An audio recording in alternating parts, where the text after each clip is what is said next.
Okay, so we'll be needing a quick check. Am I audible? Am I visible?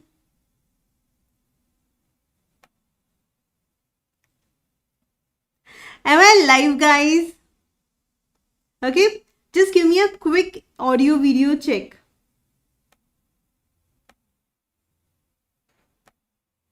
So yeah, I think I'm live on app. Let me just have a quick check about YouTube. Okay, so I think I'm live there as well. है ना बच्चों? So मुझे फटाफट से audio video check दे दीजिए. Everything audible, everything visible, all okay? Good afternoon, very very good afternoon. कैसे हैं सब लोग? Everyone excited for the lecture number 1? Yeah, I'm very excited, very nervous as well. Okay, so app पे मुझे जो जो नाम दिख रहे हैं मैं बता देती हूँ. I could see Abhay over there and very very good afternoon अभय. है ना, बाकी मुझे दिख रहा है बच्चे ज्वाइन इन कर रहे हैं. So Abhay is there, Krishna is there, Nehal is there. काफ़ी लोगों को दिख रहा है कोर्स, कुछ लोगों को नहीं दिख रहा है. I got lot of messages. Hey Kashish, Shreya, Sujal, very very very good afternoon to each and every one of you. YouTube मैं यहाँ पर खोल लेती हूँ मेरे सामने सो दैट बिना समय गवाए हम लोग फिर सेशन की शुरुआत करते हैं. Because today's session is going to be really really important and you'll feel it very nice as well. Okay, और इतना नाइस क्यों लगेगा? क्योंकि यहाँ पर आपको पूरा ओवरव्यू मिलने वाला है and you will get to know me, you will get to know about the course, you will get to know कि हमारा स्ट्रैटेजी कैसा रहेगा, ये सब्जेक्ट हम किस तरीके से पढ़ेंगे. So each and every basic thing. अपनी आवाज़ सुन के अच्छा लग रहा है मुझे. ठीक है, so very very very good afternoon everyone. So first thing first, is it a December 2023 का session? Actually this is a session for June 2024 and this is lecture number 1 of your CA Foundation paper number 2 law. So सबसे पहले मुझे बताइए, how are you all feeling? कितने excited हो आप लोग सब? Are you guys excited for very first session?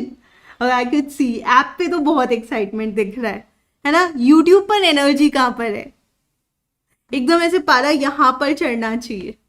तो मुझे ऐसा लगता है by the time I gonna finish off this session मैं आपके ऑलमोस्ट सारे क्वेश्चंस के आंसर दे दूंगी. पहले लेक्चर में क्वेश्चंस भी होते हैं, एक्साइटमेंट भी होता है, टेंशन भी होता है. तो मैं तुम लोगों से एक रिक्वेस्ट करती हूँ.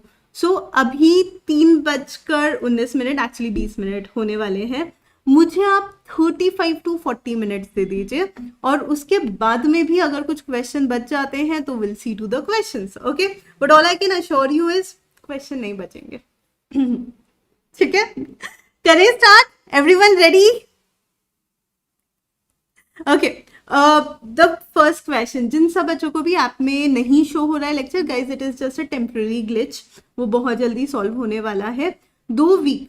हाँ, और एक और क्वेश्चन कि मैम अगर हमें एक एजुकेटर से पढ़ना है या दूसरे से पढ़ना है, हमने वो ले लिया, कैन वी डू दैट? सो अब 18 तक सारे एजुकेटर्स को देखिए, सारे एजुकेटर्स को समझिए, है ना. ऐप पर देखो, यूट्यूब पर देखो, सब जगह जाकर देख लो. 18th को will roll out a Google form and 18th would be the only day, the last day to take your decision. उस दिन फाइनली जो भी एजुकेटर्स आप सिलेक्ट करोगे subject wise, that is going to be your final educators till your examination. ठीक है जी. तो अभी आप आराम से सारे एजुकेटर्स को देख लो. 18 तारीख को आप डेफिनेटली सारे डिसीजंस ले सकते हो. एंड श्रेया, 40 मिनट्स, ये 40 मिनट तुम अगर मेरे को दे देते हो तो तुम्हारे सारे प्रश्नों के उत्तर मिल जाएंगे. Okay, so let us begin with the session. सबसे पहले मैं इंट्रोड्यूस करवा देती हूँ अपने आप को. तो आप में से काफी लोग मुझे नहीं जानते होंगे, as this is the first session, तो आई डोंट अज्यूम कि मुझे सब लोग जानते होंगे. So I am Swati Agarwal. I am a first attempt chartered accountant as well as company secretary.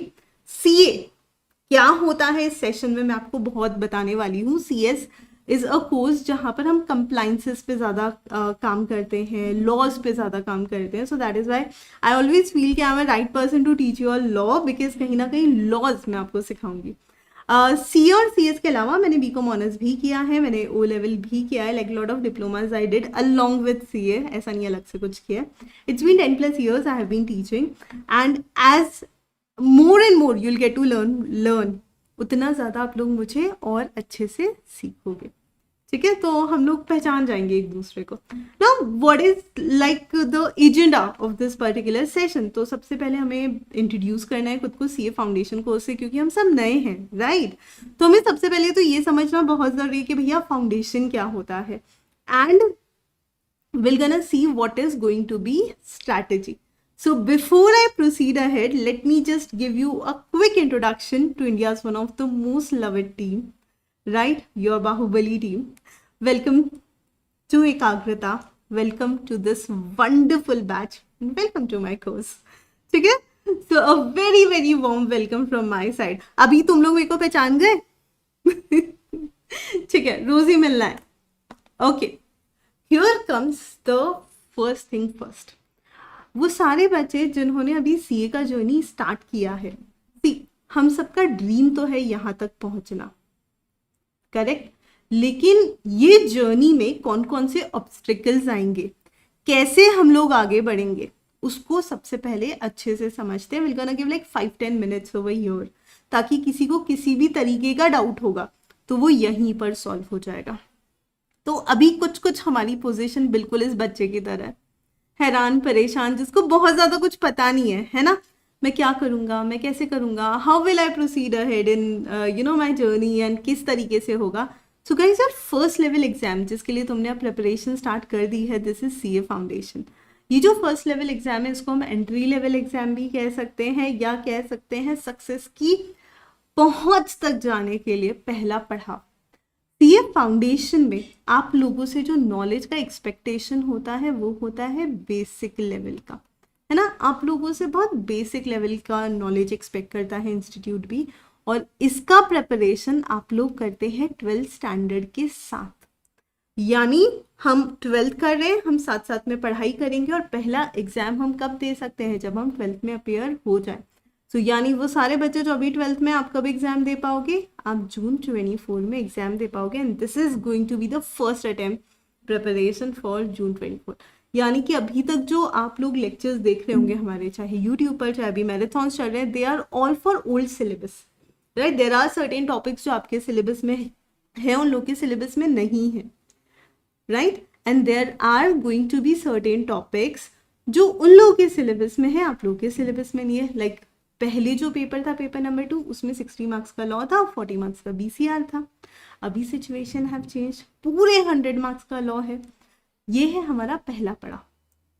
अगर हम सीए फाउंडेशन क्लियर हो जाते हैं, फिर क्या होगा, है ना। फाउंडेशन का डिटेल ऑब्वियसली नेक्स्ट स्लाइड में देने वाली हूँ मैं तुमको। फाउंडेशन क्लियर होने के बाद क्या होगा। सो अज्यूमिंग सारे बच्चे यहाँ पर जून 24 में फाउंडेशन देने वाले हैं, आपका रिजल्ट कब तक आएगा, तो आपका रिजल्ट आता है अगस्त में, ओके। अगस्त में रिजल्ट आते ही आप लोग रजिस्टर कर सकते हो खुद को नेक्स्ट लेवल ऑफ एग्जामिनेशन, और अगला लेवल जो है वो है CA intermediate. Intermediate is obviously advance version of foundation, और यहाँ पर हमें इंटरमीडिएट लेवल का प्रिपरेशन चाहिए होता है। नाउ व्हाट डज एक्सपेक्टेशन, कितने एग्जाम्स होते हैं, कितना प्रिपरेशन होता है। मुझे लगता है फाउंडेशन की क्लास में आप लोग बैठे हो, बेसिक सबको पता है, 4 ही सब्जेक्ट होते हैं फाउंडेशन में, पर सीए इंटरमीडिएट में वो नंबर बढ़ के हो जाता है 6 पेपर्स, है ना। अभी मैंने सब नंबर ऑफ सब्जेक्ट्स नहीं बोला, 6 पेपर्स होंगे तुम्हारे 100 मार्क्स ईच के, और वहां पर आपको प्रिपरेशन के लिए मिलते हैं 9 मंथ्स। यानी कि अगर मुझे सीए इंटरमीडिएट देना है एंड अगस्त में अगर मैं सीए फाउंडेशन पास हो जाती हूँ, तो मैं कब दे सकती हूँ, तो हम दे सकते हैं एग्जाम मई 25 में। मई 2025 में हमारा सीए इंटरमीडिएट का अटेम्प्ट लगेगा, और उसके आगे की कहानी देखो थोड़ी सी कॉम्प्लिकेटेड, थोड़ी सी लंबी है, लेकिन फिर भी मैं आपको क्विकली बता देती हूँ। फिर आप जाओगे आर्टिकलशिप में। ओह, मेरा इंटर क्लियर हो गया, फिर मैं आर्टिकलशिप कर सकता हूँ ना। व्हाट इज आर्टिकलशिप, यहाँ देख रहे हो बच्चा बैठ के ऑफिस में काम कर रहा है, आप भी वही करोगे। So at a very young age, you can go to office, right?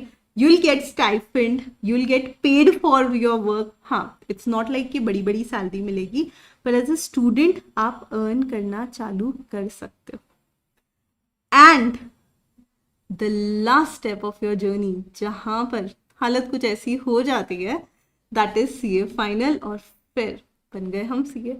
So guys, कहते हैं ना, सपने देखना बहुत अच्छा होता है, लेकिन सबसे ज्यादा अच्छा होता है उन सपनों को हकीकत में बदलना। यहाँ पर हम शुरुआत कर रहे हैं एक ड्रीम से, dream to become a chartered accountant.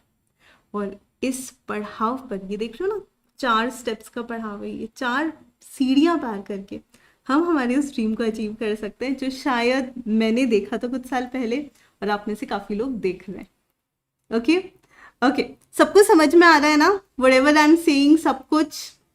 M I clear? Yes Tushar, Ashraf, Kashish, Shreya, Arpan, Rehan, Devansh. So wake up guys and just achieve your dreams, है ना। ये है हमारी वो छोटी सी जर्नी, लेकिन इस जर्नी के पहले पड़ाव पर चलते हैं, जो कि है सीए फाउंडेशन।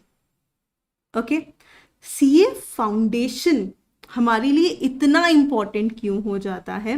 क्यों कहा जाता है कि यार कोई बच्चा अगर फाउंडेशन अच्छे से पहली बार में निकाल ले तो इंटर और फाइनल में उसके क्लियर होने के चांसेस और ज्यादा बढ़ जाते हैं? उसके पीछे सबसे सबसे बड़ा रीजन ये है कि ये पहला पड़ाव है।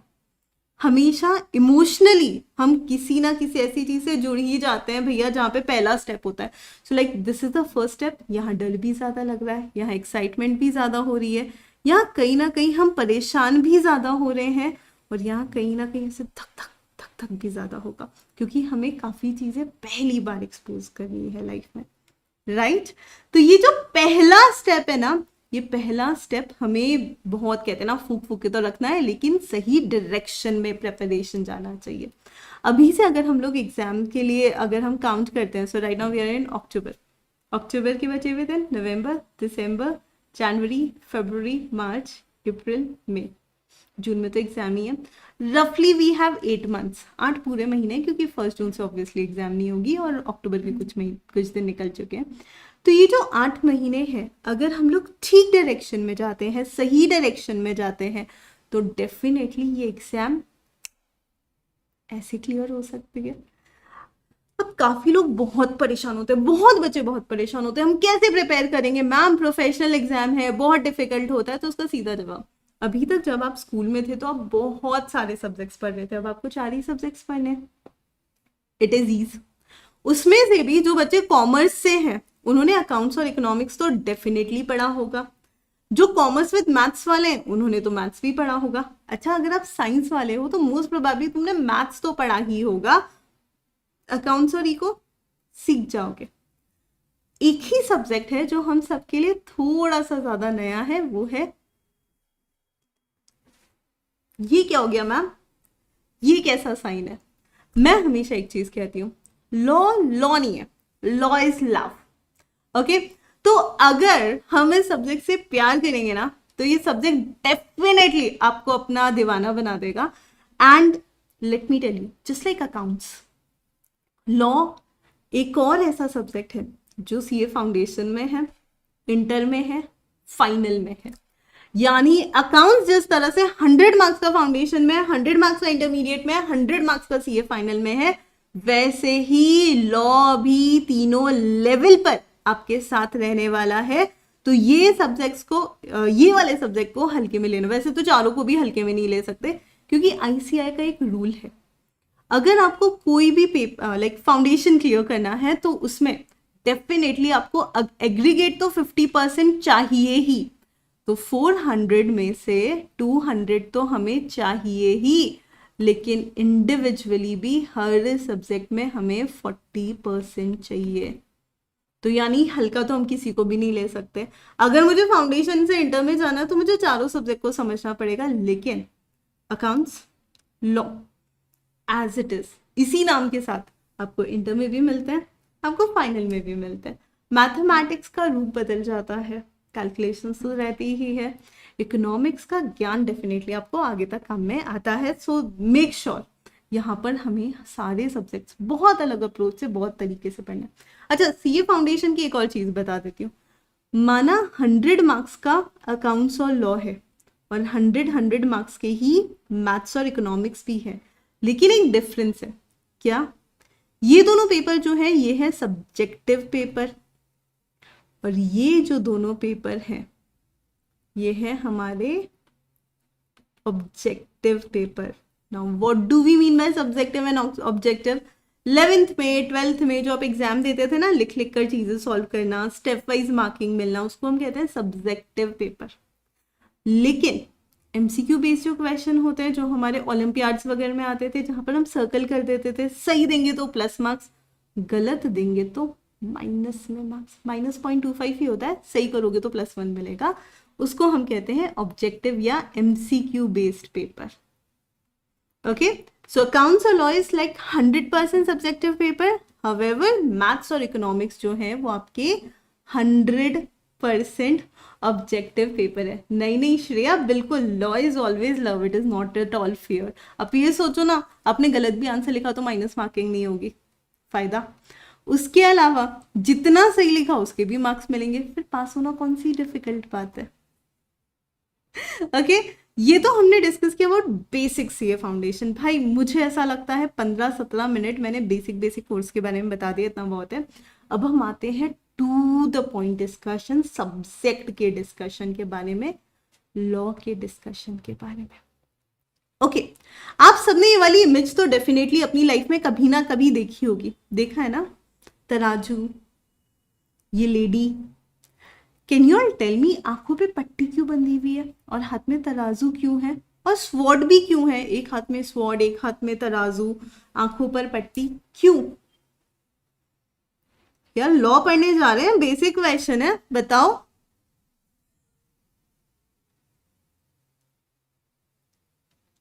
हाँ, ये इमेज तो सबने देखी है, बहुत सारा यस यस आ गया मेरे पास, यानी आपने सबने इमेज देखी है।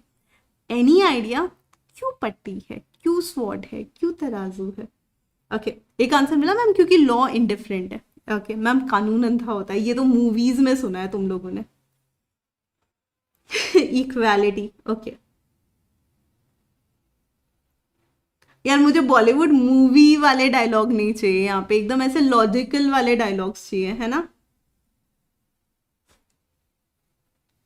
ओके, या काफी करेक्ट आंसर मिले टू माय सरप्राइज। इतना परफेक्ट आंसर्स अभी तक बहुत ज्यादा मुझे मिलते नहीं है। सी, एक एलिमेंट है स्वॉर्ड, एक है तराजू, और तीसरा है पट्टी। तीन चीजों पे हमें डिस्कस करना था। सबसे पहले तराजू, यस, लॉ की नजरों में, कानून की नजरों में सब बराबर होते हैं, टिक मार्क। ओके, पट्टी, हम एविडेंस पर और हम सिचुएशंस को समझकर, सिचुएशन को एनालाइज करके, कानून को ध्यान में रखते हुए, और जो भी सबूत और गवाह होते हैं उसके हिसाब से हम डिसीजन देते हैं। हम हमारी पट्टी खोलकर देखते नहीं है कि सामने कौन खड़ा है, और हम बिल्कुल पक्षपात नहीं करते। और स्वॉर्ड का रीजन है ना, ये तलवार का रीजन है कि गलत करने वाले को पनिशमेंट भी मिलता है। ओके, सो काफी लोग कानून की देवी बोलते हैं। तो बेसिकली पट्टी, तराजू, स्वॉर्ड, तीनों एलिमेंट्स के रीजन है, समझ गए?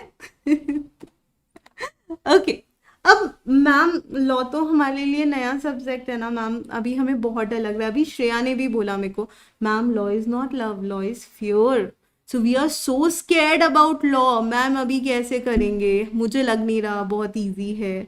आप तो ऐसे ही बोलते हो law is love, law is love. Ma'am आपको पता नहीं है क्या कितना डिफिकल्ट है ये subject? How how are we going to do it, like what is going to be the process? हमने तो कभी लॉ नहीं पढ़ा। व्हाट इफ आई से कि तुम लोग कम से कम 10-15 सालों से लॉ पढ़ रहे हो? Tell me. अगर मैं आप लोगों को कहती हूँ कि नहीं ऐसा नहीं है कि तुमने लॉ कभी नहीं पढ़ा, तुम लोग कम से कम 10-15 सालों से लॉ पढ़ रहे हो, आप लोग भरोसा करोगे?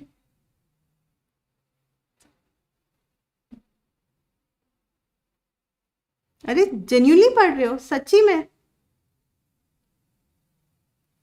कब, कहाँ? अच्छा, स्क्रीन पे कुछ दिख रहा है तुम लोगों को? किसी ने किसी को थप्पड़ मारा है ना, लड़ाई झगड़ा हो रहा है, कोई किसी को पीट रहा है, काफी सारी चीजें चल रही है।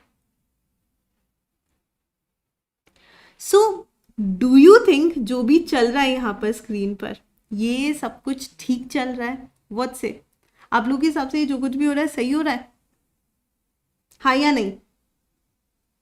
On your screen what ever things you can see right now, तुमको लग रहा है ठीक हो रहा है? नो मैम, ये तो वायलेंस है, गलत है, ऐसे किसी को मारना नहीं चाहिए, अरे झगड़ा तो बिल्कुल नहीं करना चाहिए।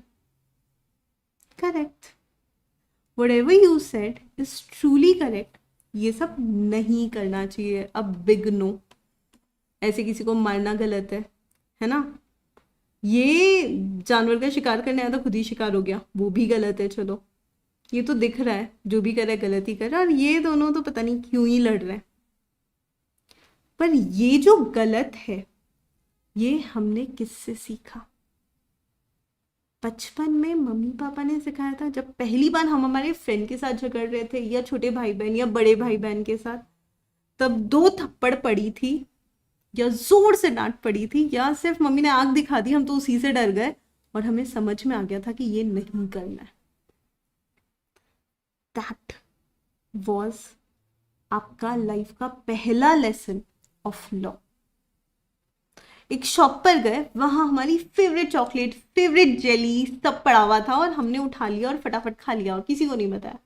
तभी पापा ने देख लिया और पापा ने हमें बोला कि बेटा ऐसा बिल्कुल नहीं करते, कभी भी अगर आप कोई भी चीज़ दुकान से उठा रहे हो तो उसका पेमेंट करते हैं और फिर वो चीज़ लेते हैं। और फिर पापा ने पैसे दिए और हमें दूसरा वो लेसन मिला हमारी जिंदगी का, एंड सो ऑन। तो अगर आप सबको ऐसा फील होता है, कभी भी इस तरह से फीलिंग आ रही है ना कि हमने तो लॉ नहीं पढ़ा, तो ये तुम्हारी वन ऑफ द बिगेस्ट गलत फहमी है। माना तुम लोग मैथ्स काफी सालों से पढ़ रहे हो, माना अकाउंट्स तुमने 11th-12th में पढ़ी होगी, इकोनॉमिक्स के बारे में भी तुम जानते होगे, बट ये एक ऐसा सब्जेक्ट है ना, ये एक ऐसा सब्जेक्ट है जो तुमने बचपन से पढ़ा है। अंडरस्टूड? Like that? अभी डर कम हुआ? चलिए, बट मैम ऐसे हमने तो बचपन से देखा हर चीज का डेफिनेशन होता है, क्या लॉ का भी कोई डेफिनेशन है? जी बिल्कुल है ना? लेकिन वो हमारे लिए उतना इंपॉर्टेंट नहीं है कि law and order are medicines of body politics when the body politics gets sick. अगर हमारे आसपास का एनवायरनमेंट बीमार है, परेशान है, तो लॉ और ऑर्डर उसकी दवाई का काम करता है और सब चीजें वापस ठीक कर देता है ना? Interesting. Okay, Sundaram is like ma'am आपके पीपीटीज बड़े ऑसम है। उसके पीछे रीजन बताती हूँ। आपको पता है, मैं भी जब आप लोगों जितनी थी, मैं भी जब स्टूडेंट थी, अभी भी मुझे ऐसा फील होता है, so always use to wonder कि यार मैं मूवी देखने जाती हूँ ना, तो 3 घंटे की वो मूवी देखने के बाद मुझे ऐसे डायलॉग्स याद हो जाते हैं, गाने के लिरिक्स याद हो जाते हैं, बड़े बड़े गाने याद हो जाते हैं, लेकिन जब मैं पढ़ती हूँ और हिस्ट्री की बुक से अपना सर खपाती हूँ तो मुझे याद क्यों नहीं होता? बिजनेस स्टडीज पढ़ पढ़ के रट रट के मैं परेशान हो गई हूँ, पर वो क्यों नहीं रटा जाता मुझसे? तब जाकर आई रियलाइज्ड कि जब मैं पढ़ती हूँ तो मेरे ना सारे सेंसेस काम नहीं करते। क्यों? क्योंकि बुक में जो दिया हुआ है वो वैसे भी इंटरेस्टिंग नहीं है, और रीड करने में वैसे भी उतना इंटरेस्ट नहीं आता है, कि नहीं है? राइट? तो दैट इज द रीजन मुझे समझ में आया कि मूवी के डायलॉग्स क्यों याद होते हैं, क्योंकि मेरी आंखें भी काम कर रही है, वहां मेरे कान भी काम कर रहे हैं, दिमाग भी पूरा फोकस्ड है, और कहीं ना कहीं वो ऑडियो भी अच्छे से हर जगह सेट हो रहा है, तो ज्यादा सेंसेस काम हो रहे हैं। तो इसलिए मैंने सोचा कि मैं पढ़ा रही हूँ तो मैं तुम लोगों को एटलीस्ट तुम्हारी स्क्रीन पर ऐसी चीज दिखाऊंगी जिसको देख के एटलीस्ट तुम्हारा इंटरेस्ट उस चीज में जगे कि यार ये जो भी चल रहा है अच्छा चल रहा है। तो गोइंग फॉरवर्ड जब सेशन खत्म होगा ना, उसके बाद में तुमको चीजें सिर्फ समझ में नहीं आएगी, तुमको चीजें याद रहने लगेगी, and which is any time way more important, है ना? और एक और चीज, भाई तुम परेशान क्यों हो रहे हो? सेशन 1.5 घंटे का है, तुम्हारे क्वेश्चंस के आंसर मिलेंगे, तो बिल्कुल चिंता मत करना। ओके, चलो अभी हम आते हैं यहाँ पर लॉ की जरूरत क्यों पड़ी, कहाँ पड़ी, कैसे पड़ी। हमने देख लिया सब गलत है, तो क्या? ट्रैफिक सिग्नल सबने देखा है, it is law. Road rules, okay. We all want to stay life just like them, है ना, हम सबको ऐसी वाली हैप्पी पीसफुल लाइफ चाहिए। तो उस पीसफुल लाइफ के लिए स्पीड लिमिट मेंटेन करना, चोरी से बचना, इस तरह की चिल्लम चिल्ली से बचना, झगड़ों से बचना, ये सब तभी मुमकिन है जब हमारे आसपास की व्यवस्था ठीक हो। तो अब मुझे बताओ, सबको पता है ना रोड पे लेफ्ट साइड में चलते हैं? यस, आपको एक और लॉ पता है, बस ये है कि आपने उसे कभी कोई बुक में नहीं पढ़ा और उसे कहीं पर आपने एग्जाम नहीं दिया। वैसे तो जिनके पास भी लाइसेंस होगा उन्होंने दिया होगा आरटीओ में जाकर, लेकिन स्टिल, है ना, still it wasn't that strict कि तुमको लगे एग्जाम देना। बट यार तुम्हें तो लॉ पता है, समझ गए? So why law is needed? Because of all these things, law is needed. Do you all understood this? अभी लग रहा है पहली बार पढ़ रहे हो law?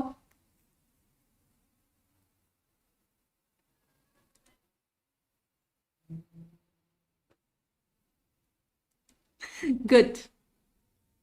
Okay. Now comes the most important thing. Ma'am हम कौन सा वाला कानून पढ़ेंगे?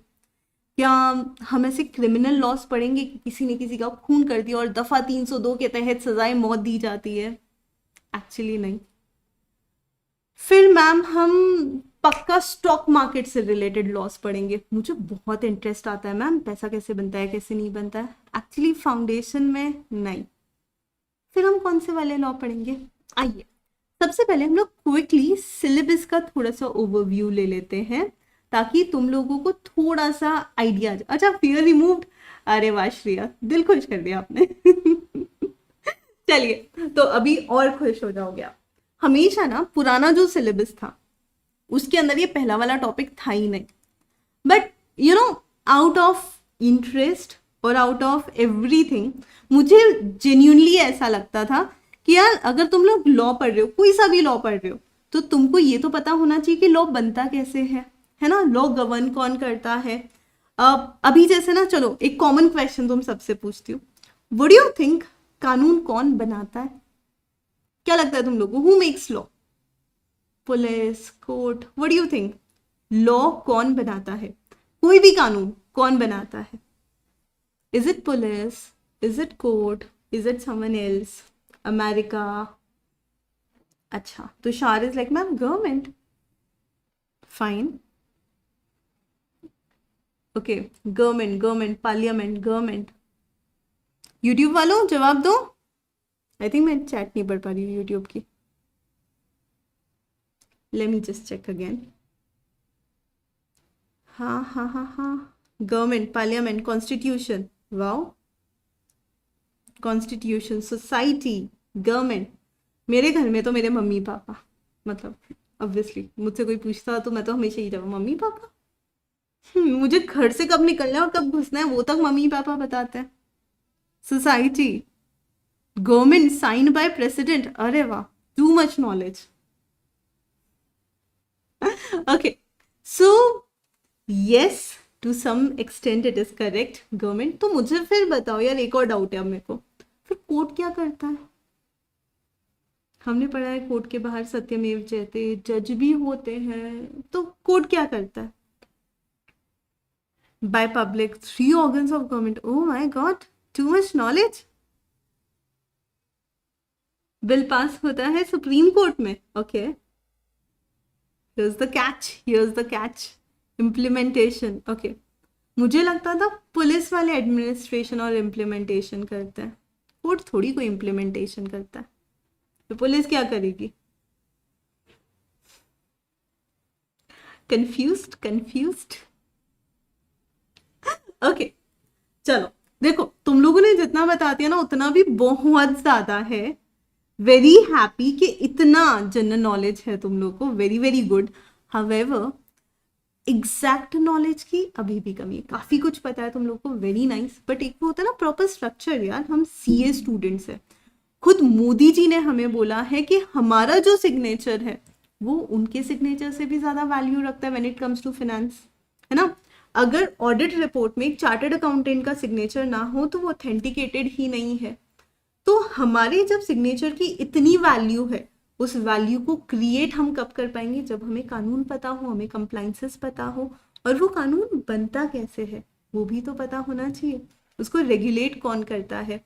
मिनिस्ट्री ऑफ कॉर्पोरेट अफेयर्स का क्या काम है? मिनिस्ट्री ऑफ फिनेंस क्या होता है? सेबी क्या करता है? सेबी और आरबीआई में फर्क है क्या कुछ? आईबीबीआई, क्या कभी ये नाम सुना है?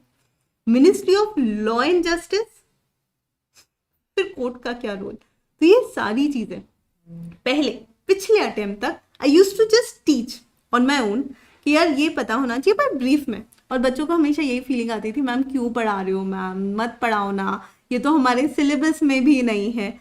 But the thing was, before you move to any other law, वो लॉ क्रिएट कैसे हो रहा है उसके बेसिक्स तो हमें पता होने चाहिए। द गुड थिंग इज कि अब तुम्हारे सिलेबस में ही आ गया, तो अब तुम में से किसी को भी ये वाली फीलिंग आएगी ना, क्यों पढ़ा रहे हो, किस लिए पढ़ा रहे हो, तो वो फीलिंग से बाहर निकलना क्योंकि इन एनी केस तुमको पढ़ना है, because it is part and partial of your syllabus. Okay, however मैं अपनी स्ट्रैटेजी अभी कुछ देर में बताऊंगी तुम लोग को। हावेवर अभी मैं तुम लोग को बेसिक्स ही बताऊंगी। Will gonna start with topic number 2 जिसका नाम है इंडियन कॉन्ट्रैक्ट एक्ट। क्योंकि कई बार थियोरेटिकली जब चीजें समझाई जाती है तो बड़ी बोरिंग सी लगती है, हाँ ठीक है ऐसे लॉ होते हैं इसलिए होते हैं, ठीक है। तो जब प्रैक्टिकल इम्प्लीमेंटेशन देखते हैं तो we would be like so amazed कि अरे इतना इंटरेस्टिंग था, अब बता दो लॉ कैसे बनता है। तो फिर हम रेगुलेटरी फ्रेमवर्क कर लेंगे, है ना interesting. So that is how it is. So अब ये कॉन्ट्रैक्ट एक्ट क्या है? क्या आपने कभी हंसी मजाक में अपने किसी फ्रेंड के साथ कोई शर्त लगाई है, और क्या वो शर्त आप जीते और हारे हो? या तो जीते होगे या हारे होगे, हाँ।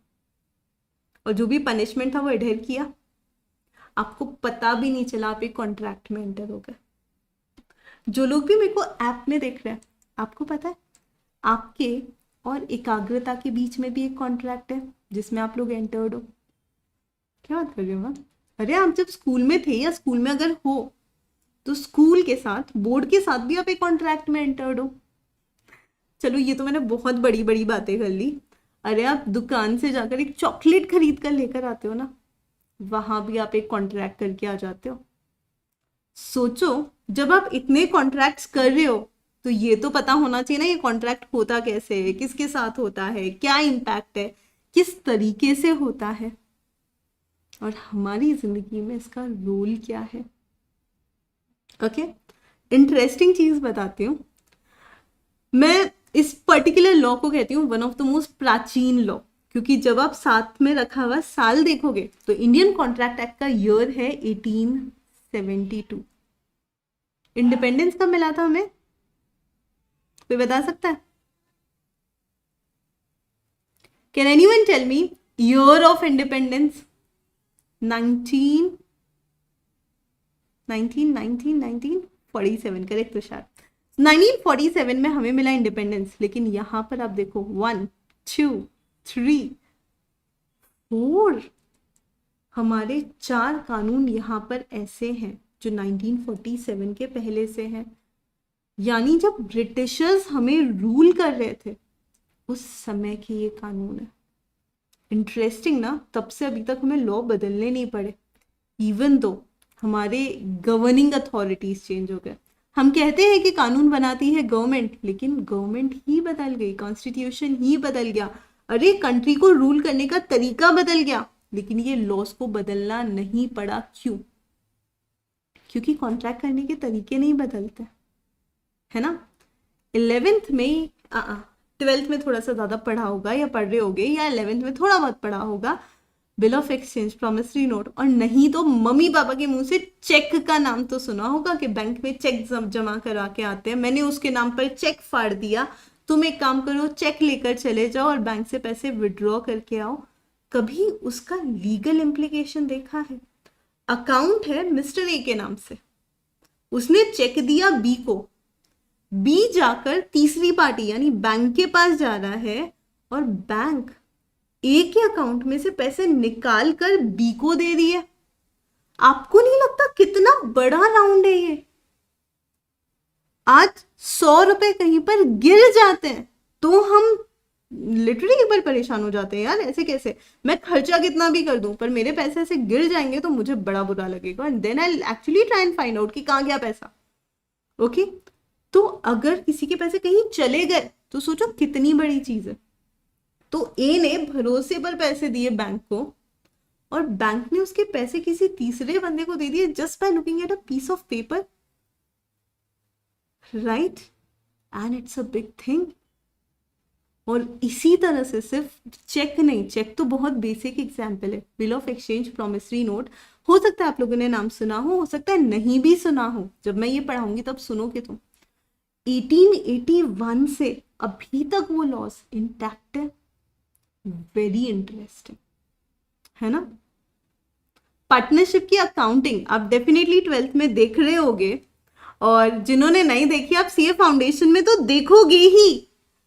अब ये सोचो वो अकाउंटिंग जहां पर हमने सीखा कि अगर इंटरेस्ट का रेट नहीं दिया हुआ है तो 6% ले लो, वो 6% कौन से कानून से आया, हमें वो कानून पढ़ने को मिलेगा, राइट। प्रॉफिट शेयरिंग रेशियो अगर नहीं दे रखा है क्वेश्चन में, इक्वली बांट लो। क्यों भाई, कैपिटल रेशियो में क्यों नहीं बांट रहे हो? क्योंकि लॉ में लिखा है, और वो लॉ अब हम सीए फाउंडेशन में पढ़ेंगे। Good man. आपको पता है बहुत सारी ऐसी प्यारी प्यारी चीजें जो हम लोग एक्चुअली यूज कर रहे हैं हमारी लाइफ में, लेकिन हमें पता ही नहीं है ऐसा क्यों होता है। क्यों ऐसा होता है कि अगर मैं कभी ऑर्डर दे रही हूँ कोई चीज बनाने का, लाइक फर्नीचर बनाने का मैंने ऑर्डर दे दिया, अब वो फर्नीचर बनाने से पहले मुझे एडवांस देना पड़ता है, और बनने के बाद मुझे पूरा पेमेंट भी करना पड़ता है। कुछ चीजें अगर मेरे हिसाब से कम ज्यादा हुई तो भी, वो सारी चीजें हम देखेंगे कि सेल ऑफ गुड्स एक्ट किस तरीके से वर्क करता है। ओके, मैं हमेशा अपने बच्चों को एक चीज कहती हूँ, यार तुम सीए कर रहे हो, it's a big thing, isn't it? Yes. और सच्ची सच्ची सब लोग बताना, क्या तुम सबने सुना है कि अरे सीए कर रहे हो 20 घंटा पढ़ना पड़ेगा, 18 घंटा पढ़ना पड़ेगा? Have you ever heard from someone these dialogues? या फिर बहुत खराब रिजल्ट आता है भाई, बहुत मेहनत करनी पड़ेगी। और जो वर्स्ट मैंने सुना था, जब मैंने किसी को बताया मैं सीए कर रही हूँ, तो समझे सीए कर रही है क्यों, मतलब दैट वाज द रिएक्शन। सुना है? चलो सबने सुने सारे डायलॉग्स, वेरी गुड। तो अब तुम रिलेट कर पाओगे। So since you are a CA student, तुम्हें ये समझ में आ गया कि हमें बहुत घंटों तक बैठना है, क्लासेस देखनी है, फिर सेल्फ स्टडी करनी है, होमवर्क भी तो मिलता है। तो अब हमें इतनी देर अगर पढ़ना है तो अब मुझे उसके लिए मेरे को कंफर्टेबल सिटिंग एरिया चाहिएगा। घर वालों को भी पता चल गया, मेरे को भी पता चल गया, मुझे बहुत देर बैठना है, तो मुझे ना एक अच्छी सी बैठने की जगह चाहिए, क्योंकि बेड पे बैठते तो सो जाते हैं और टेबल चेयर पे उतना कंफर्ट नहीं आता। तो काश एक ऐसा सोफा होता जो कन्वर्टेबल होता टेबल में, मतलब मैं जब चाहूँ तो उसमें से ऐसे फ्लिप निकले, टेबल बन जाए और चालू हो जाए। और मैम क्योंकि हम ऑनलाइन क्लासेस देखते हैं, जो पीडीजीडी वाले बच्चे होंगे वो भी बाद में रिकॉर्डेड देखेंगे ना क्लासेस, तो आप लोग ये सोचोगे कि यार क्योंकि हमें ऑनलाइन ही क्लास देखनी है, तो काश ऐसी कोई डिवाइस हो जो मेरा फोन पकड़ के बैठ जाए, मेरा लैपटॉप ऐसे होल्ड कर ले, तो मुझे ऐसे एडजस्ट ना करना पड़े, वो ऐसे बिल्कुल आंखों के लेवल पे सामने हो, है ना। कन्वर्टेबल सोफा हो, ऐसा हो कि जो मैं पढ़ पढ़ के बहुत ज्यादा थक जाऊं तो बटन दबाएं और रिक्लाइनर हो जाए और 15 मिनट का नैप लेके वापस पढ़ने बैठ जाए, राइट। या फिर मतलब ये सब तो हो ही, उसके अलावा ना साइड में से रैक होना चाहिए जहां पर मैं अपनी बुक्स रख दूं और बुक्स जब चाहे तब निकाल लूं, उसमें से पढ़ लूं। उसके अलावा उसमें ना ज्यादा कुछ नहीं, ऐसे इनबिल्ट अलार्म होनी बहुत जरूरी है, ताकि जब चाहिए अलार्म, यार भरूं क्यों मैं अलार्म, उसमें ना ऐसे ऑडियो सेंसर होना चाहिए, something like Alexa, inbuilt Alexa, कि मैं उसको कमांड दे दूं कि Alexa wake me up at 4:15, right. There has to be these all things, ये तो चाहिए ही चाहिए। और क्या चाहिए पता नहीं, इतने घंटे घंटे बैठे बैठे थक जाए तो पानी चाहिए होता है ना, तो कुछ उसमें ऐसा ऑप्शन हो, हमारे यहाँ गर्मी बड़ी पड़ती है, कि पानी ठंडा पानी मिल जाए उसमें से। सो लाइक अगर मैं पानी का बॉटल लेके बैठी हूँ तो उसमें जैसे ना मेरे लेफ्ट साइड में there should be a rack जो पानी को ठंडा रखे। Correct correct correct. और अब ऐसे लेक्चर स्विच करने हैं तो उसमें कुछ ऐसा हो कि वो ऑटोमेटिक लैपटॉप को एडजस्ट कर ले। और चार्जिंग पॉइंट तो मोस्ट इम्पॉर्टेंट है, हाँ। फ्यूचर गुड्स का एग्जाम्पल है। अच्छा, तो अभी मसाजर भी चाहिए आपको, चलो वो तो देखो अब इंडिविजुअल रिक्वायरमेंट है। एक रिक्वायरमेंट जो मुझे हमेशा लगती थी, मेरे सोफा में ना व्हील्स भी होने चाहिए। अब जैसे मैं नींद से उठूंगी, फिर उठकर चल के सोफा तक जाऊंगी, उसमें से 3-4 मिनट वेस्ट हो जाएंगे। तो ऐसे उसमें इस तरह का अलार्म सेट हो कि मेरे उठने के टाइम हो तो मेरे बेड के पास ही आ जाए अपने आप से, है ना, और आकर मुझे उठा दे, उसमें अलार्म तो है ही, और फिर मैं उठ के सीधा ऐसे पढ़ने बैठ जाऊँ बिना टाइम वेस्ट किए। और फिर मुझे जब प्यास व्यास लगे तो मैं उसको ऐसे ऑर्डर दे दूँ, sofa take me to kitchen, sofa, like it has to be some audio command with movable sofa। ज्यादा थोड़ी रिक्वायरमेंट है हमारी, ये छोटी छोटी सी रिक्वायरमेंट है being a CA student. CA final तक चलाएं। अच्छा, ओ सीए से याद आया, लॉ में नहीं चाहिए तो क्या हुआ, कैलकुलेटर तो चाहिए, है ना, तो उसमें एक साइड से इस तरह से साइड से कैलकुलेटर भी निकल जाए, या कैलकुलेटर रखने की तो एटलीस्ट जगह होगी, वेरी बेसिक रिक्वायरमेंट। तो बस इतनी छोटी छोटी सी रिक्वायरमेंट्स हैं हमारी, विल इट बी ओके, मतलब बस ये सब चाहिए। अब हमने हमारे कस्टमाइजेबल ऑर्डर दे दिया, जिस बंदे को हमने ये ऑर्डर दिया, है ना, ये एग्जाम्पल याद रखना तुम लोग, सोगा में मैं ये बकायदा तुमको वापस पूछूंगी इसके बारे में, तब तक और कोई रिक्वायरमेंट ऐड होगी तो बता देना, कोई प्रॉब्लम नहीं है। एक छोटी सी और रिक्वायरमेंट है, साइड में कहीं पर अगर स्नैक्स रखने की जगह मिल जाए तो और अच्छा हो जाए, बाकी कुछ नहीं। स्टेशनरी का तो हो गया ना, स्टेशनरी के लिए हमने रैक मांग ली थी बुक्स वगैरह रखने के लिए, वहीं पर एक छोटा सा ऐसे जगह दे देंगे जहां हम हमारे पेन रख लेंगे, ज्यादा तो कुछ चाहिए नहीं हमें, स्केल पेन कहीं हम लोग की जरूरतें ज्यादा है ही नहीं। तो अब ये जो हमारी नीड्स है, इस बेसिस पे अगर कोई पर्सन हमें कहता है कि बिल्कुल मैं ये सोफा आपको बना के दे सकता हूँ, कोई दिक्कत नहीं है, रिक्लाइनर सोफा मसाजर वाले अवेलेबल है मार्केट में, उसमें मुझे एलेक्सा ऐड करना है, और इलेक्ट्रिसिटी वाले सोफाज आते हैं, मतलब अगर आप में से किसी को नहीं पता तो ऐसे सोफा एग्जिस्ट करते हैं जिसमें चार्जिंग पॉइंट हो, साइड में जगह बनानी है, व्हील वाले सोफा तो होते ही हैं, उसके अंदर थोड़ा सा एआई ऐड करना है, कोई बहुत बड़ी बात नहीं है, if you are ready to spend, मतलब अगर आप अमीर सीए स्टूडेंट हो तो ये चीज बिल्कुल पॉसिबल है ना, बस खर्चा आएगा जो आएगा वो आप और सोफा बनाने वाले अंकल डिसाइड कर लेना कितना खर्चा आएगा। अरे ध्रुव, मैं किसी को इग्नोर नहीं कर रही हूँ, बट ये बहुत जरूरी है, ध्यान से सुनो।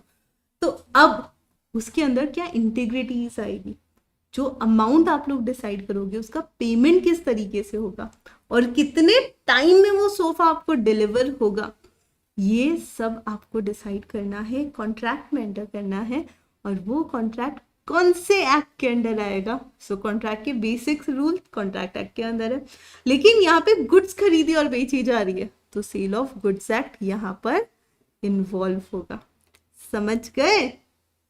तो यहाँ पर देखो हमने दो एक्ट्स को कंबाइन कर लिया, है ना, मजेदार।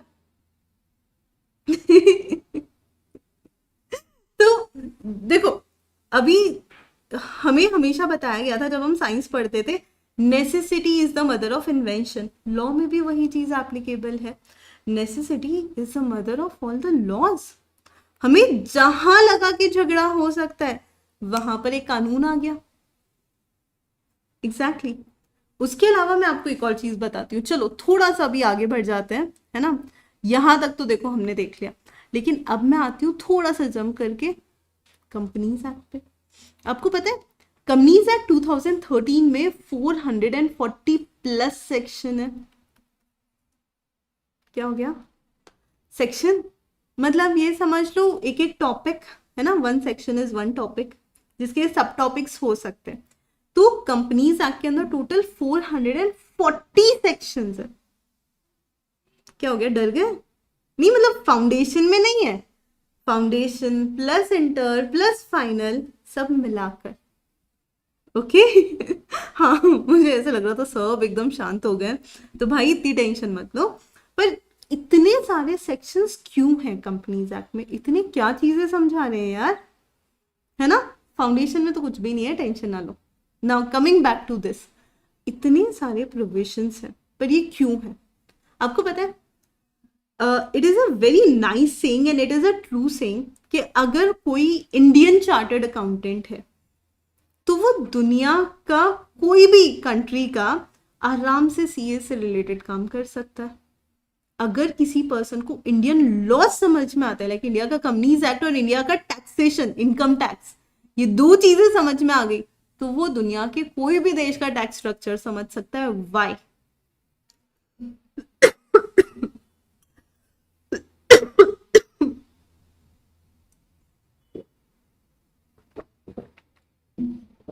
हाँ जी, क्यों क्यों क्यों? रीजन, हमारे यहाँ के taxes are one of the most complicated taxes. पर क्या वो हमेशा ही उतने कॉम्प्लिकेटेड थे? नहीं, गवर्नमेंट ने तो सीधा सीधा बनाया था, पर हम इंडियंस में बहुत दिमाग होता है और हमारा दिमाग हम हर तरफ दौड़ाते हैं। हम जहाँ पैसा कमाने में दिमाग लगाते हैं, हम पैसा बचाने में भी दिमाग लगाते हैं, which is true, which is right, which is not wrong, है ना? लगाना भी चाहिए। तो फिर तो फिर जैसे ही हम कोई जुगाड़ निकालते हैं, वैसे ही गवर्नमेंट को वो जुगाड़ खत्म करने के लिए नया कानून ऐड करना पड़ता है। फिर हम लोग कुछ नया जुगाड़ निकाल लेते हैं उसमें भी, फिर कुछ नया लॉ आता है, फिर कुछ जुगाड़ आता है, फिर नया लॉ आता है, और इसी तरह से वो बढ़ता जाता है। Companies act 2013 was not the first companies act. इसकी लंबी हिस्ट्री है। कंपनीज एक्ट 2013 से पहले कंपनीज एक्ट 1956 था, और उससे एक मिनट, इंडिया, आप लोगों ने बोला था इंडिपेंडेंट हुई थी 1947 में, करेक्ट? तो उससे पहले इंडिया इंडिपेंडेंट नहीं थी। तो इंडिया के ऊपर रूल कौन कर रहा था, कोई बता सकता है? वो कौन थे जो इंडिया को गवर्न कर रहे थे या इंडिया पे रूल कर रहे थे before 1947? Anyone, any idea?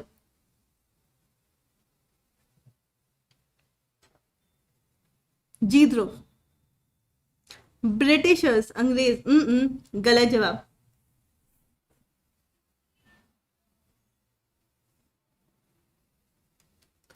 Wrong answer.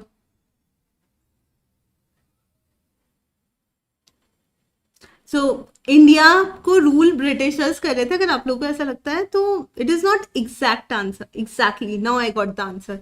Tushar right, कशिश सही बोला आपने। It was east India company. एक मिनट, अब कुछ बहुत मजेदार है, ध्यान से सुनना। 1947 में हमें मिला इंडिपेंडेंस। अब थोड़ा सा मैथ्स करते हैं ना, बेसिक मैथ्स। और हमने जितना सुना है, इंडिया 200 सालों तक परतंत्र थी, है ना? यानी कि डिपेंडेंट थी, ठीक है नहीं थी? तो यानी कि अराउंड 17th सेंचुरी से ईस्ट इंडिया कंपनी हमारे ऊपर रूल कर रही थी। लेकिन ऐसा थोड़ी है कि इंडिया में आते ही उन्होंने रूल करना चालू कर दिया। उनको रूल करने में तो काफी टाइम लगा था। पहले वो आए तो थे इंडिया में बिजनेस करने, समझ रहे हो? आए थे वो इंडिया में बिजनेस करने के लिए, लेकिन बिजनेस करते करते उन्हें यहाँ की कमियां समझ में आ गई, and they start capturing our country. Right? हाँ, बिल्कुल सही कहा आपने।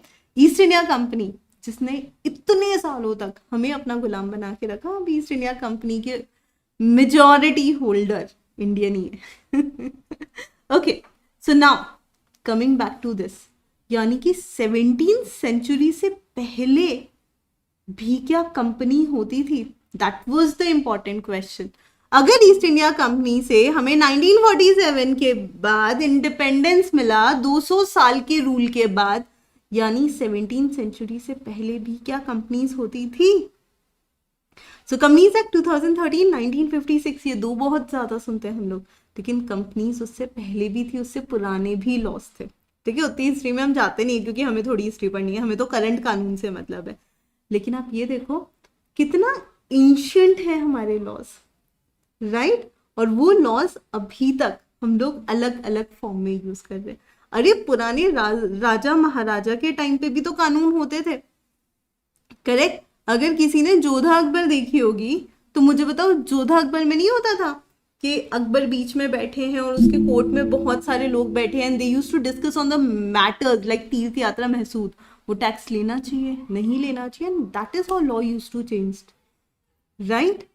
तो अगर जोधा अकबर देखिए तो आप या कोई भी पुरानी एंशियंट हिंदी मूवी उठाकर देख लो जहां पर पुरानी हिस्टोरिकल चीजों के बारे में बात करी है, इवन रामायण देख लीजिए, उसमें भी यही होता था। किंग यूज्ड टू सिट, दरबार होता था, और दरबार में नई नई चीजें डिस्कस होती थी, नए कानून बनाए जाते थे, पुराने को खारिज किया जाता था, यानी कि कैंसिल किया जाता था, and that is how things used to go, right?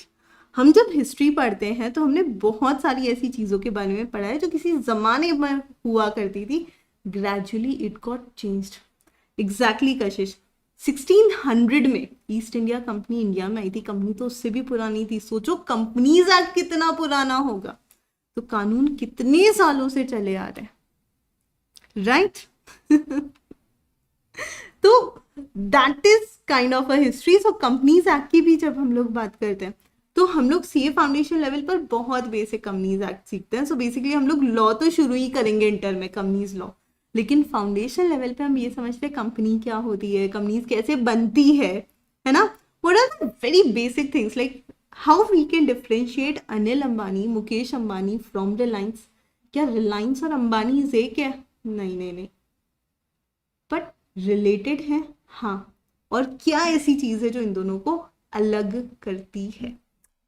Okay, do you know आप लोग भी एक कंपनी के साथ कॉन्ट्रैक्ट में हो?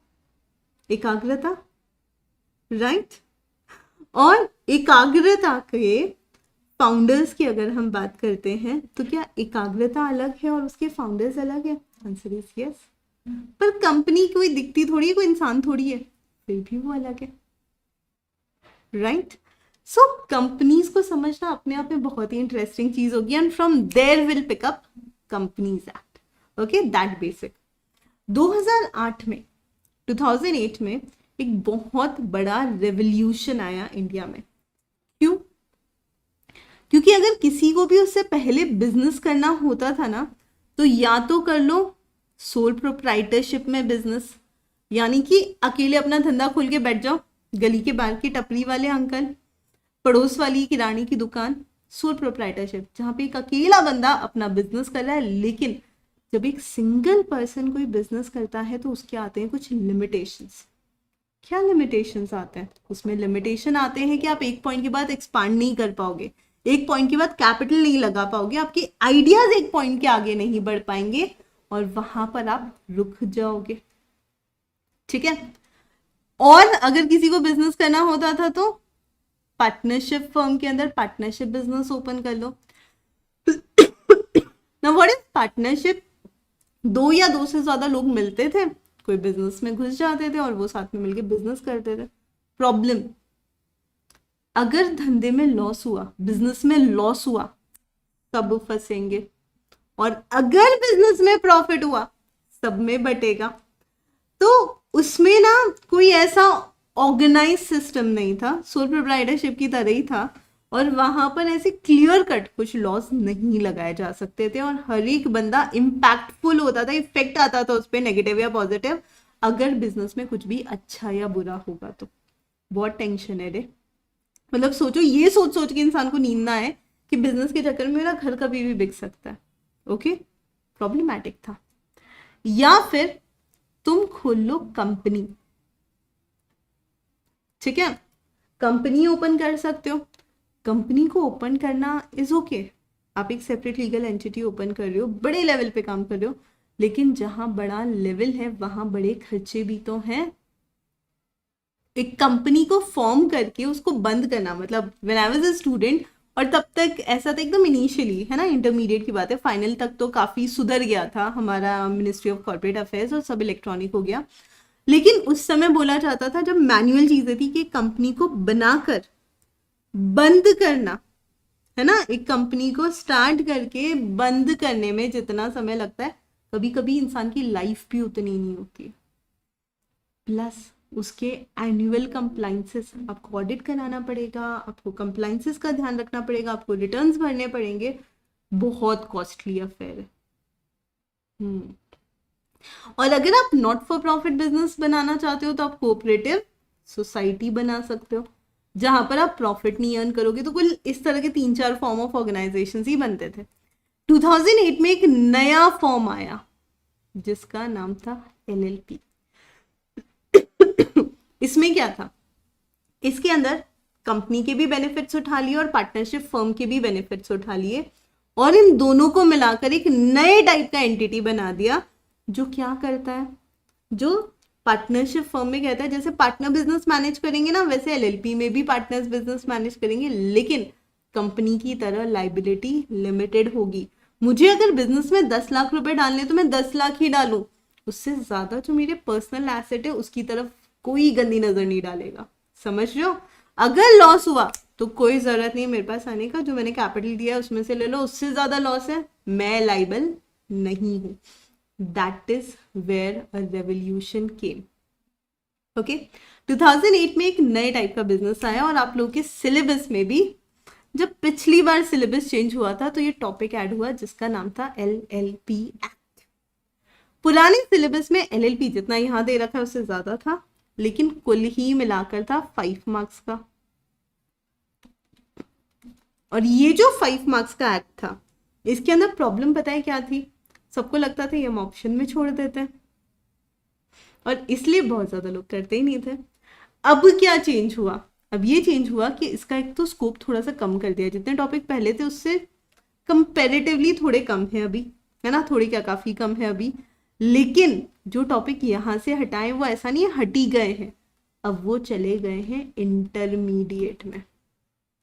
ओके, सो सीए फाउंडेशन में पूरा LLP एक्ट हुआ करता था, जो आगे कभी किसी ने पढ़ना नहीं है तो बहुत ज्यादा सीरियसली कोई पढ़ता ही नहीं था, लेकिन अब उसे स्विच कर दिया है इंटरमीडिएट में। तो अभी हम फाउंडेशन में इसको सीरियसली पढ़ेंगे ताकि इंटर में जब आप LLP पढ़ोगे तो आप ब्लैंक नहीं रहोगे, आप काफी कुछ सीखोगे उससे। And let me tell you, मैं पहले भी कहती थी प्रैक्टिकली इस एक्ट का बहुत बहुत इंपॉर्टेंस है। Are we good with this? Overview of syllabus मिल गया आपको? 1 2 3 4 5 6 7, सिर्फ ये 7 एक्ट्स हैं, 100 मार्क्स के हैं। ICAI ने कोई फिक्स्ड मार्किंग स्कीम नहीं दी है, लेकिन कल जब मैं आप लोगों को सिखाऊंगी ना how law is made, why it is made, the basic and the detail structure and all those things, वहां पर मैं आपको एक रफ टेंटेटिव मार्किंग स्ट्रक्चर बता दूंगी। ओके, आगे बढ़े। काफी किया हम लोगों ने, यस। पता है अभी तक हम लोगों ने जितनी चीजें डिस्कस करी ना उसमें से एक बहुत बड़ा मिस है, and what is that miss? चलो, about syllabus we have discussed enough. Strategy. Ma'am इतनी सारी चीजें आपने बता दी, लेकिन हम कैसे लॉ पढ़ेंगे तो आपने बताया ही नहीं। मतलब ऑब्वियसली आपने बोल दिया कि आप पे ट्रस्ट करना है, सब करना है, but how we are going to learn this subject?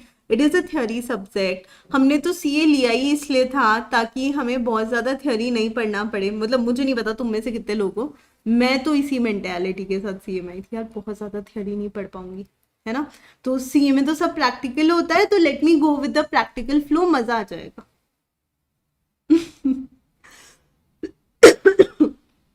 And there comes the difference. Actually CA में आने के बाद पता लगा फाउंडेशन में 2 थ्योरी सब्जेक्ट है, इकोनॉमिक्स भी थ्योरी, लॉ भी थ्योरी, आधा थ्योरी आधा प्रैक्टिकल है।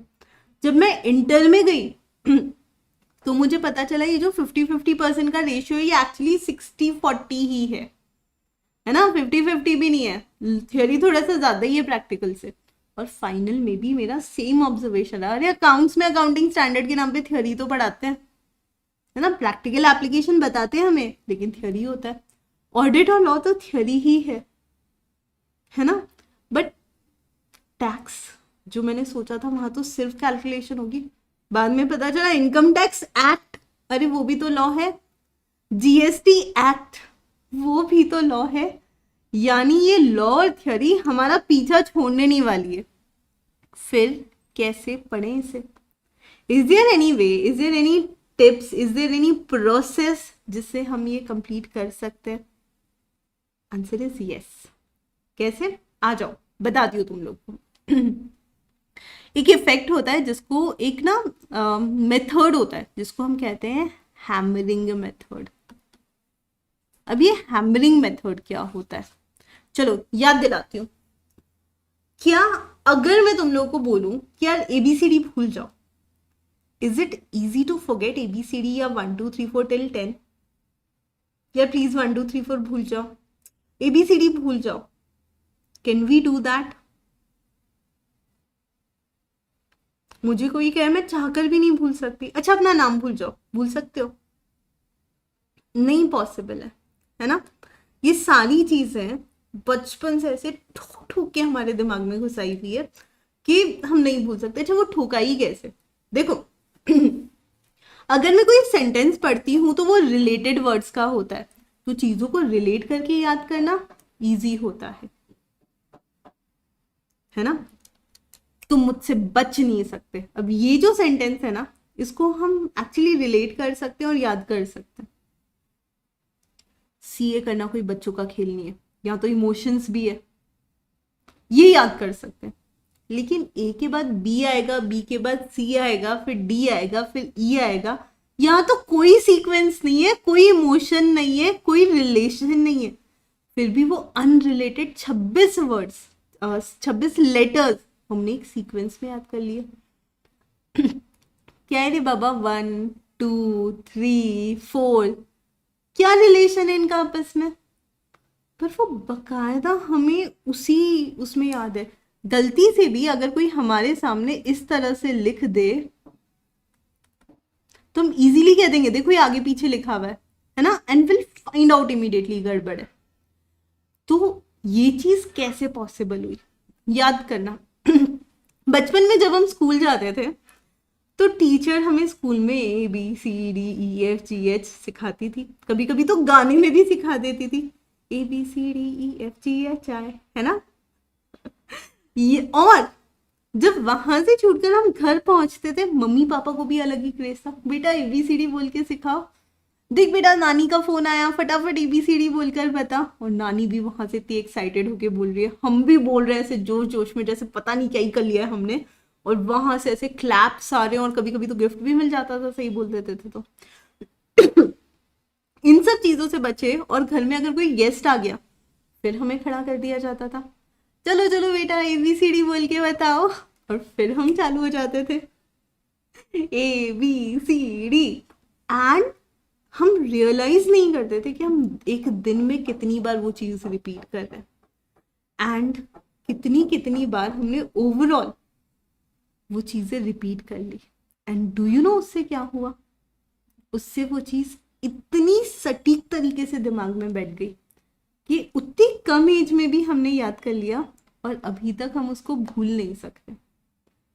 ओके, व्हाट इफ अगर हम लोग लॉ भी वैसे पढ़ें, इज इट पॉसिबल है, पर उसके लिए हमें एक सही स्ट्रैटेजी चाहिए। व्हाट इज दैट स्ट्रैटेजी, ध्यान से देखो। Step number 1,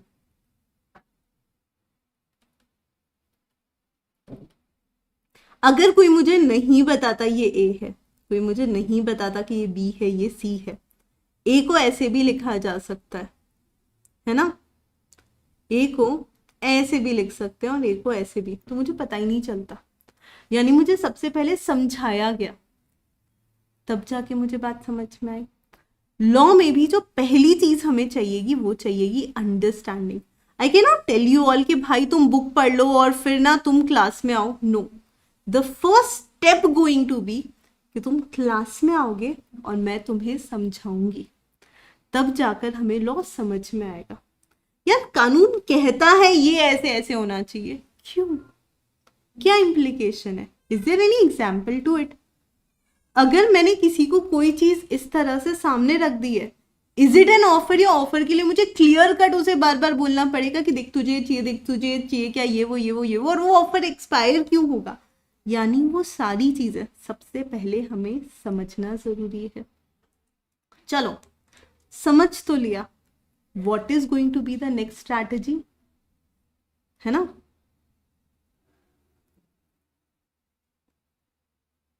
reading. मुझे तब तक ये पता नहीं चलेगा कि आज जो मैंने मूवी देखी उसका सॉन्ग मुझे याद हो गया, जब तक मैं खुद अपने मुंह से गाऊं ना, है ना। सो दिस इज सॉन्ग जो मैं बार बार सुन रही हूँ, मुझे बहुत अच्छा लग रहा है, लेकिन क्या मुझे वो सॉन्ग याद हुआ है, मुझे कैसे पता लगेगा, जब मैं खुद उसे गुनगुनाना चालू करूंगी, राइट। सिमिलरली क्लास में तो मैंने लॉ सुन लिया, मुझे समझ में भी आ गया, लेकिन अगर मैं उसको खुद से एक बार रीड ना करूं, how will I get to know कि मुझे कितना समझ में आया है। ओके, एक रीडिंग। एक और चीज होती है, जब तक हम उसे सही तरीके से रीड नहीं करेंगे तब तक पता है दिमाग में क्वेश्चंस भी नहीं आएंगे, जिसको हम कहते हैं डाउट्स। ऑल्दो ओवरऑल एक्सपीरियंस के हिसाब से बोल रही हूँ, the way I make you all understand and the way I tell you कि इस तरह से पढ़ना, ये जो डाउट्स वाला पोर्शन है वो ऑलमोस्ट जीरो रहता है हमेशा, बट स्टिल कभी कदार रीडिंग के साथ क्या आ सकते हैं, डाउट्स आ सकते हैं। अब क्या होगा, इन डाउट्स को सॉल्व करने का सबसे अच्छा तरीका है to have our own summary. मैंने क्लास में कितना टेंशन से सीखा है वो सिर्फ मुझे पता, मैंने क्लास के बाद जो होमवर्क मिला, जो रीडिंग मिली, उसको कितना अटेंटिवली किया है वो मुझे पता है, लेकिन उसे प्रेजेंट क्या मैं कर सकता हूँ या क्या मैं कर सकती हूँ अपनी भाषा में, क्योंकि मैंने तो सुना है भैया लैंग्वेज बड़ी डिफिकल्ट होती है, तो वो कैसे सॉल्व करेंगे, वो आप करोगे जब उसे अपनी भाषा में लिखोगे। एक कॉमन सवाल होता है सबका कि ma'am will you gonna provide us notes, तो चलो पहले उसका जवाब दे देती हूँ। Can you all see this thing in screen, on screen? कुछ इंटरेस्टिंग से बॉक्सेस बने हुए हैं, हैंड रिटर्न है कुछ। Okay, so yes, my book is ready, my notes are here in front of you, you guys can definitely have this notes, तुम्हारे लिए ही बनाए। कॉन्फिडेंस आ गया? मैम कुछ लोग बोलते हैं कि जो पढ़ते हैं सिर्फ उससे ही डाउट आते हैं, अगर डाउट नहीं आते मतलब पढ़ाई नहीं करते। कशिश, लेकिन कभी कभी हम इतना अच्छे से पढ़ लेते हैं कि डाउट्स का स्कोप ही नहीं बचता। भाई एज ए टीचर मुझे बताओ, तुम लोग एक्सपेक्ट करते हो मेरे को डाउट आएंगे? मैंने तो बहुत अच्छे से पढ़ा है, नहीं, क्योंकि मुझे सब चीजें डिटेल में पता है, राइट? तो तुम लोग भी उतना डिटेल में सीख लोगे कि डाउट की जगह ही नहीं बचेगी, है ना? एकदम ऐसे मेरे बराबर आता है। अच्छा मैम, हमने समझ लिया, हमने पढ़ लिया, हमने समरी भी लिख ली, अगला स्टेप क्या होगा? अगला स्टेप होगा एनालिसिस एंड प्रैक्टिस, और ये चारों चीजों के साथ होंगे हमारे रिविजन्स। रिविजन्स मतलब क्या? यू नो मैम हम कैसे रिवाइज करते हैं? माइंड मैप से, सेक्शन रिविजन से, केस एनालिसिस से, which include case revision of all the topics, and question answer practice से।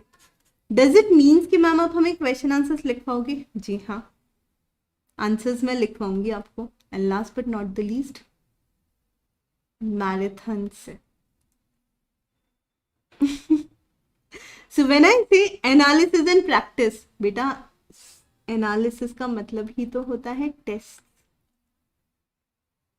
Unless and until you will test yourself, आपको पता ही नहीं चलेगा आप कहाँ स्टैंड कर रहे हो, और अगर टेस्टिंग नहीं हुई है तो हम कैसे कह सकते हैं कि हमारा प्रिपरेशन हो रहा है या नहीं?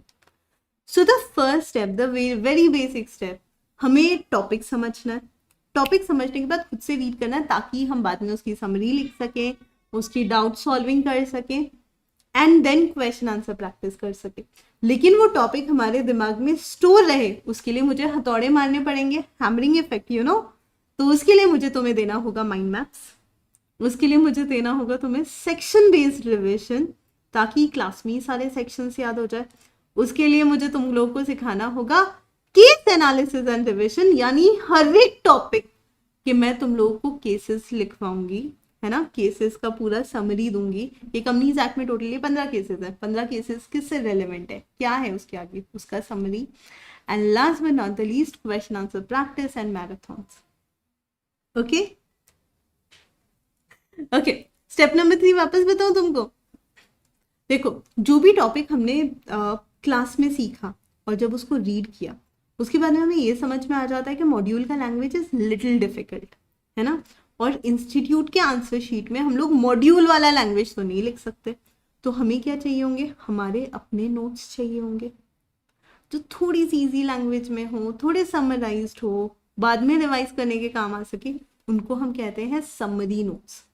वो समरी नोट्स भी हम करेंगे। तो एक बार चैप्टर समझा, खुद रीड किया, तीसरी बार समरी नोट लिखा, फिर उसका एनालिसिस और प्रैक्टिस किया, देन रिवाइज करते टाइम माइंड मैप किया, सेक्शन रिविजन किया, केस स्टडीज वापस से पढ़ी। तो जब हम केस स्टडी पढ़ते हैं प्रोविजन वापस रिवाइज हो जाता है। एंड देन आरटीपीज, पीवाईक्यूज कुछ हैं, आप लोगों के केस में आरटीपी आएगा, आप लोगों के केस में एमटीपी आएगा, वो हम सॉल्व करेंगे और फिर मैराथन में फाइनली रिवाइज करेंगे। और ये सारी चीजें हम लोग आपके एग्जाम से पहले करेंगे। Is it possible to do all these things? Answer is yes. ठीक है, कोई साइड बुक की जरूरत नहीं है सिद्धि, कुछ जरूरत नहीं है। I gonna provide you with a question bank, I will provide you with my notes, उन सब का पीडीएफ आपको मिलेगा। If you want to purchase them you can purchase them, if you don't want to purchase them तो आप अपने content वाले folder से यू कैन गेट दैट। ठीक है, अभी कुछ भी मत खरीदो, अभी कोई भी चीज की जरूरत नहीं है। Wait for at least 2 weeks, do the analysis and then think about it. Are we good with everything? यहाँ तक सबको सब चीजें अच्छे से समझ में आई, स्ट्रैटेजी समझ में आ गई हम कैसे पढ़ने वाले हैं?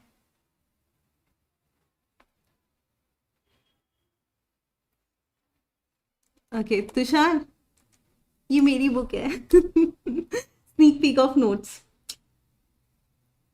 ओके,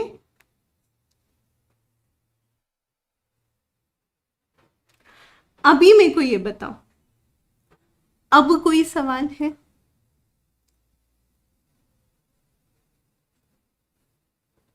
आई टोल्ड यू ना, अगर कुछ भी सवाल बचे तो लास्ट में डेफिनेटली मैं आपको बताऊंगी। इंस्टीट्यूट की बुक्स ऑर्डर अगर आपको करनी है तो आईसीआई का रजिस्ट्रेशन कराना होगा। अगर आपने रजिस्ट्रेशन करा लिया you can call for the books. Actually I will say wait for a month, books मंगवाने से पहले थोड़ा सा रुक जाओ। लेट मी जस्ट चेक कि अगर कोई अपडेट होना बाकी है तो मैं आपको कल तक ये चीज़ का जवाब देती हूँ कि इंस्टीट्यूट की बुक्स अभी ऑर्डर करनी है या नहीं। गिव मी टाइम, आज का दिन and I will guide you on that. No doubts? अरे वाह श्रेया, गुड क्वेश्चन। चलिए एक कॉमन सवाल जो सब लोग पूछते हैं, how to manage 12th plus CA foundation? Is it actually possible to manage 12th with CA foundation? Answer is yes. सब लोग करते हैं, आपको भी करना है। फर्स्ट थिंग फर्स्ट, 12th के एग्जाम मोस्ट प्रोबेबली होंगे मार्च में, CA फाउंडेशन के एग्जाम होंगे जून में। ओके, अप्रैल मई 2 पूरे महीने तो आपके पास उधर ही है। अभी का time is very crucial because October, November, December और जनवरी, ये 4 महीनों को मैं थोड़ा सा कहती हूँ दीज आर पीक मंथ्स, जिसमें से भी अक्टूबर और नवंबर आपको ज्यादा परेशान नहीं करता क्योंकि स्कूल्स में फेस्टिवल्स की वजह से आपको काफी छुट्टियां मिलती है ना। October November is full of festival, तब आप पूरा कॉन्सेंट्रेशन CA पे लगा सकते हो। दिसंबर में आपको विंटर ब्रेक मिलेगा, है ना, तो तभी भी आप CA पर ज्यादा कंसंट्रेशन कर सकते हो। अच्छा, जब भी मैं कहती हूँ CA पे ज्यादा कंसंट्रेशन कर सकते हो, उसमें एक छोटा सा हिडन ट्रिक है। क्या ट्रिक है? अकाउंट्स में अगर आप CA वाले सिलेबस पे मेहनत करोगे 12th का तो ऑटोमेटिकली कुछ चीजें हो जाएगी, बेसिक्स तो आपके स्ट्रांग हो ही जाएंगे, फिर 12th का अकाउंट्स उतना डिफिकल्ट नहीं लगेगा। Same logic goes with economics, ठीक है, and the same logic goes with maths. 12th में नॉर्मली सबके 5 सब्जेक्ट्स होते हैं, 5 में से 3 का तो यही काम हो गया, राइट? आप ये वाला प्रिपरेशन कर रहे हो, ये तो अच्छे से हो ही जाएगा। Agreed no? एंड जब हम इतनी मेहनत कर रहे हैं, इतनी पढ़ाई कर रहे हैं, तो फिर बाद में जब हमारे बोर्ड चालू होंगे, whether it is February, March, whatever, तो तभी हम लोग पूरा टाइम 12th को दे देंगे। ऑब्वियसली बोर्ड चल रहे हैं तो हम भी आपसे एक्सपेक्ट नहीं कर सकते कि आप CA फाउंडेशन की पढ़ाई करोगे, तब आप लोग मोस्टली बोर्ड की प्रेपरेशन करोगे। एंड देन आफ्टरवर्ड्स वापस से, नहीं एग्जाम जून में होंगे आप लोग के, मई में नहीं होंगे। एंड देन वापस से when you will come back board के एग्जाम के बाद, तो फुल फ्लेज में फुल ताकत लगा के वापस हम CA की प्रिपरेशन कर लेंगे, है ना? Interesting. See the reason why we set कि हमारा सिलेबस मार्च एंड या अप्रैल मिड तक चलेगा, डिपेंडिंग अपॉन एग्जाम डेट्स, ये हम लोग क्यों कहते हैं बार बार, उसके पीछे रीजन यही है कि अगर बोर्ड के एग्जाम चल रहे हैं, the majority of the students are 12th board student, तो पॉसिबली कुछ दिन का हम वहां पर आपको बोलेंगे कि यार तुम स्टडी ब्रेक ले लो, है ना? उस समय रिविजन ज्यादा करा देंगे। So that is how it is going to work. right? Ashraf, more or less same system hai, whether you are in BCom or you are a 12th standard student, more or less it is going to happen this way only. Okay, जिसका कुछ नहीं चलता boss, तुम लोग बहुत free हो, पूरा focus ये फाउंडेशन पे लगाओ, कोई टेंशन नहीं है. चलिए, आईसीआई का रजिस्ट्रेशन आप 31 दिसंबर तक करवा सकते हो. As soon as possible is very like soon, मतलब जितना जल्दी तुम लोग प्रिपरेशन स्टार्ट करोगे उतना बेहतर है.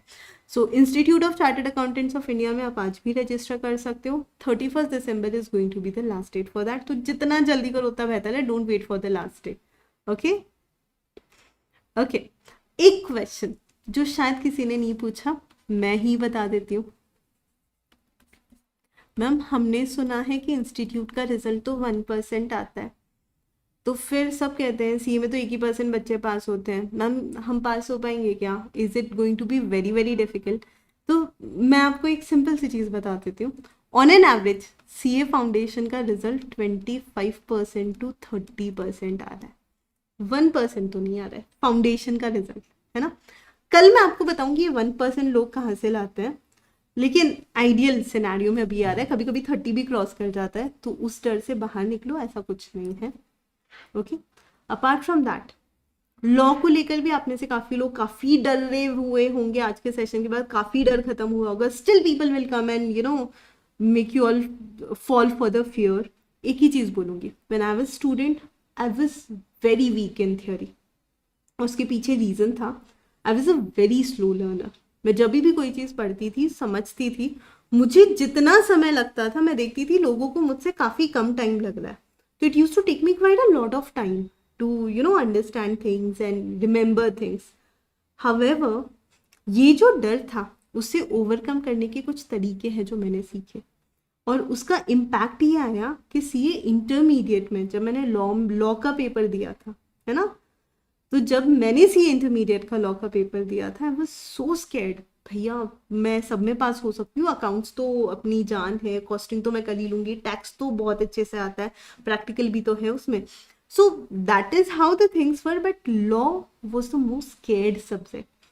लेकिन फिर भी मैंने हाईएस्ट स्कोर किया था लॉ में. पता है आपको क्यों? क्योंकि उसको क्रैक करने का तरीका पता चल गया था. और वो तरीका कुछ भी नहीं है, नथिंग न्यू. ये जो तुम्हारे सामने स्ट्रैटेजी है ना, that is how I used to study. So if I can, you all definitely can. तो उस डर को अपने ऊपर बिल्कुल हावी मत होने देना. कोई भी इंसान आकर तुमको कभी भी डराए, अरे सीए कर रहे हो, पता है ये होता है वो होता है, या कभी कोई कहते हैं लॉ कितना डिफिकल्ट है, तुमको पता है, always give answer, I know how to crack it. Okay, because you guys will know how to crack it, will make it happen. So बिना किसी डर से पूरी ताकत लगाकर, पूरी स्ट्रैटेजी लगाकर आगे बढ़ो. इसी तरह से चलते रहो. कोई भी सवाल है, कुछ भी प्रॉब्लम है, will get enough of time, don't worry at all, and keep smiling, keep learning. Thank you so much. I think we all had a wonderful session, right?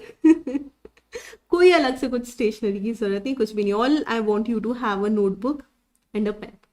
Okay, black colour का pen use करेंगे हम लोग, क्योंकि institute mostly black pen बोलता है use करने के लिए.